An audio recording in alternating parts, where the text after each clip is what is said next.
Direção Segura, uma parceria da CBN Vitória com a Polícia Rodoviária Federal.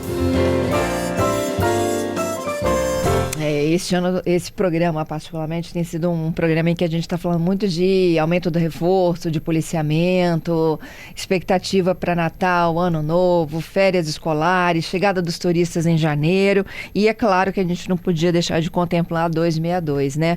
O meu convidado no Direção Segura de hoje é o inspetor Marcel Razi. Ele é chefe da Delegacia da Polícia Rodoviária Federal em Viana. É caminho, né, da 262.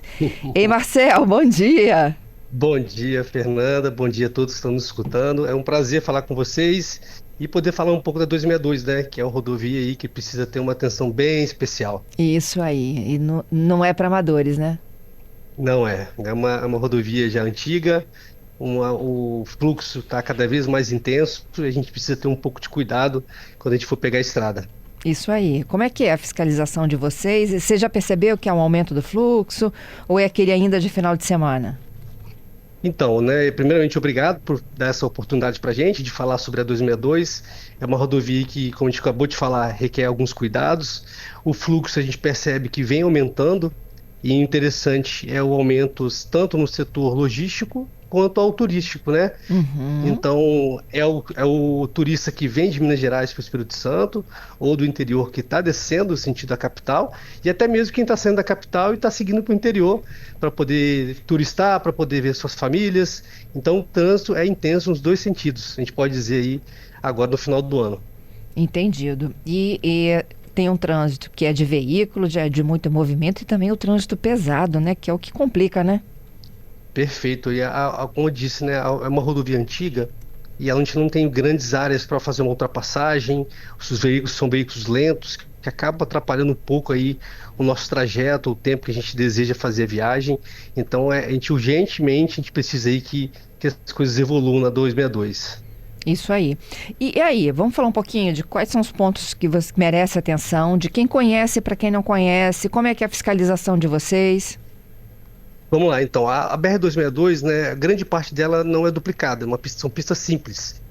E os municípios que ficam margeando a rodovia, eles se desenvolveram, né? Então, hoje, quando a gente fala de pontos críticos, são aqueles pontos perto das áreas urbanas, onde o fluxo de veículos é intenso, tanto de quem mora ou tanto de quem passa. Um exemplo é Marechal Floriano, Venda Nova do Migrante, a cidade de Ibatiba, né? Então, são pontos que requer um cuidado especial, porque a gente tem muitas pessoas transitando, às vezes sem carteira, que faz uso da bebida alcoólica, que fica mexendo no celular, que acaba potencializando esse risco de acontecer um acidente.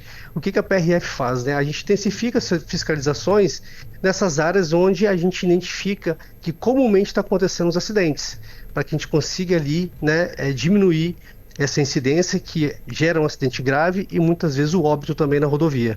Uhum. É uma rodovia que corta inúmeros municípios, né? Então, assim, tem perímetros urbanos também ao longo da via, né? Exatamente, é muito, se eu não me engano são 10 municípios que ficam margeando a rodovia BR-262. Uhum. Então, você imagina o fluxo como é que é intenso. Uns mais, né, dependendo da localidade, outros menos.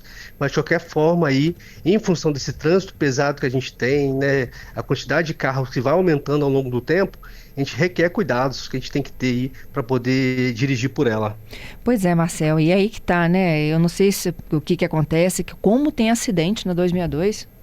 É muito, a gente está vindo, no próprio último final de semana, tive um óbito também no quilômetro 65, que fica em Marechal Floriano, né? Então, quase todo dia, a gente faz o nosso trabalho, a gente tenta orientar, a gente tenta fazer as fiscalizações, mas o motorista tem que fazer a parte dele, que só a Polícia Rodoviária Federal não é suficiente. Então, a gente sempre preza pela cautela, pelo cuidado, porque diariamente a gente vai vendo acidentes, tanto com moto, caminhões pesados, que são tombamentos, carros leves, que é o turista que não conhece a rodovia, aquela pessoa que não fez uma boa noite de sono, que dorme na direção veicular. Então a gente sempre tenta orientar para que a gente consiga diminuir esses números. Entendido. Quais são as dicas de vocês? Esse acidente fatal, por exemplo, o que aconteceu?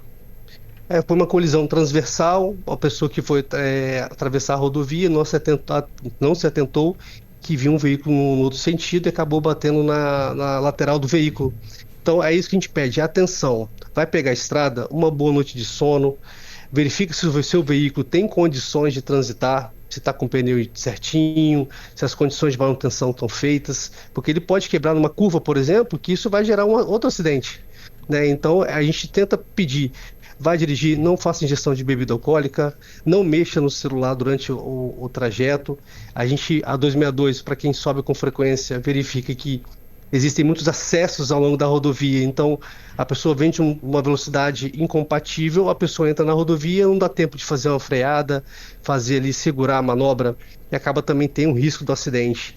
Então é uma rodovia antiga, né? Então a gente precisa que o motorista ele tenha essa atenção quando for pegá-la.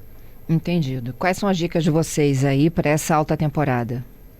Alta temporada, sair com cautela, a gente internamente conversa muito sobre isso, né? O turista interno nosso, ele vai para Pedra Azul, por exemplo, que é um ponto turístico muito famoso aqui no estado. Uhum. Ele vai na sexta-feira de manhã, ele vai na sexta-feira à tarde, alguma parte, tem outro que vai sábado, tem outro que vai domingo de manhã. Quando é que eles retornam? Sempre no domingo à tarde, né? Então a gente tem que pedir, olha, vai fazer uma viagem, se programe, se organize para tentar fugir do fluxo interno, esses horários de picos que a rodovia tem, para que você não tenha ali aquela querer compensar o tempo perdido fazendo uma manobra imprudente. Então você vai pegar a estrada, cautela, cuidado, saia com antecedência se você puder. Se você não pode por motivo de trabalho ou outros fatores, saiba que você vai pegar trânsito. Então tranquilize sua vida no volante. E aí você vai tranquilo e consegue chegar no seu destino final sem causar um acidente ou sem passar por um acidente. Como é que vai ser a fiscalização de vocês, Marcel? Sim, os ouvintes me perguntam muito dos radares escondidos, né? Os móveis. Não são escondidos, né, Fernanda? Eles são escondidos. Eles são ali, é uma atuação nossa, porque o excesso de velocidade é uma das principais causas de acidentes que nós temos hoje na rodovia. Então a gente coloca nos pontos críticos, aqueles que a gente estava conversando, que quando acontece um acidente, é bom falar para o ouvinte que a PRF ela estuda o porquê que aconteceu o acidente, não é só mais um número. A gente tem que entender por que aconteceu o acidente. Por que está acontecendo o acidente nessa região? Por que isso não era um ponto crítico no passado e agora é? É dinâmico, né? Ele não fica sempre no mesmo local e migra. Por que está acontecendo? Então a gente faz uma visita técnica no local, a gente faz alguns estudos para entender o motivo. Baseado nisso, a gente vai colocar policiais para fazer uma fiscalização específica, outros com radar, porque ele vai inibir que o motorista ele faça ali um excesso de velocidade na direção. Eu tenho um exemplo muito bom para dar. No ano passado, de janeiro a maio, em Marechal Floriano, em determinado ponto, que é uma reta dos Kiefer, que eles chamam ali em Marechal, de janeiro a maio tinham morrido 5 pessoas de acidente de trânsito naquela região. Uma diferença de 2 quilômetros só. E o que era? Isso chamou atenção. Aí a gente visitou o local, a gente verificou as entradas irregulares, a gente orientou os moradores e colocamos o radar móvel. Até o presente momento, nesse trecho não tivemos mais nenhum óbito. Isso é um trabalho de verificação, um trabalho para poder prevenir vidas. Então quando a gente identifica o ponto crítico, a gente vai agir sobre ele para a gente poder minimizar esses impactos. Entendido. É isso, vocês começam a mapear e tentar entender, até uma intervenção de semáforo, porque não tem semáforo, Perfeito. né? E é só nos trechos urbanos, né? Exatamente, porque quando a gente fala sobre trânsito, a gente fala dos pilares, né? Uma é infraestrutura, eu tenho que ter infraestrutura, outra eu tenho que ter também fiscalização e também eu tenho que ter a parte do condutor. Então o que a gente pode fazer de estrutura e fiscalização, junto com a parceria com o DENIT na 262, a gente faz. É lógico que existe o projeto da duplicação da 262, que está vindo para o próximo ano de licitação, que é de responsabilidade do DENIT. A gente participou de algumas reuniões, é um projeto que vai resolver por completo? Não. Porém, vai ajudar muito a questão dos acidentes, o tipo de acidentes na rodovia. Então, esse novo traçado aí, ele vai fazer com que hoje a atual 262 seja uma via estadual. Uma parte dela. Pelo projeto do DENIT, quem passa ali por Viana, em uma região chamada Peixe Verde, vai sair em Marechal Floriano uma nova pista duplicada. De Marechal, ali perto do quilômetro 55, onde fica um ponto de referência que é um zoológico da região, a partir dali até a divisa com Minas Gerais, o traçado se manteria. Então a gente vai ter como se fosse um contorno para essa 262, e essa parte que vai ser feita nova, ou a parte antiga vai ser entregue ao Estado. Isso é um projeto do DENIT.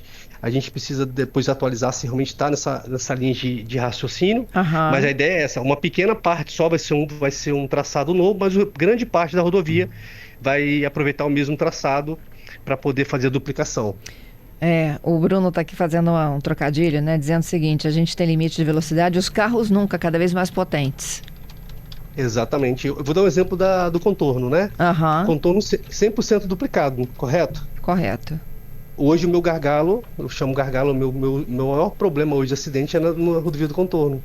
Por quê? Por excesso de velocidade, por ter área urbana, aquilo que a gente enumerou aqui. Então, duplicar a rodovia, ela ajuda muito, mas ela não é suficiente se o motorista não fizer parte dele. O contorno de Porque Vitória ou do Mestre Álvaro que você está falando? O contorno de Vitória, esse contorno mais antigo, que passa por Cariacica e sai na Serra. Aham. Ele hoje é o seu principal problema? É o meu principal problema hoje. Porque, igual eu te falei, área urbana, eu tenho ali motoristas que usam celular, motoristas sem habilitação, motoristas que fazem uma manobra imprudente. Hoje, o motociclista, ele responde por mais de 50% dos nossos números de acidentes com óbitos na rodovia. Então, ele pode estar... E a fiscalização ela é feita, porque muitas vezes esse motociclista, ele é fiscalizado, a carteira está ok, a moto dele está em dia, está tudo certinho. Só que ele cometeu uma manobra imprudente. Entendido. Então, por isso que a fiscalização é importante, mas não é suficiente. A conduta dele é muito importante. Previsão de instalação de radar que capta aquela velocidade média? Ainda não, a gente não tem essa previsão aqui no estado, porque tem que ser conversado junto com as concessionárias, junto com o DENIT, para a gente poder alinhar quando vai ser. Para nós aqui da PRF, ainda não consigo ter data. Entendido. Marcel, bom trabalho, hein? Obrigado, estamos à disposição. É sempre bom falar com vocês e poder orientar um pouquinho sobre essa questão do trânsito, que hoje morre mais gente vítima de acidente do que até por homicídio, por exemplo. Então, Isso a gente tem que aí. dar devida atenção. Parabéns pela iniciativa de vocês aí. Eu que agradeço a gentileza. Bom trabalho para vocês aí em Viana. Para nós. Obrigado.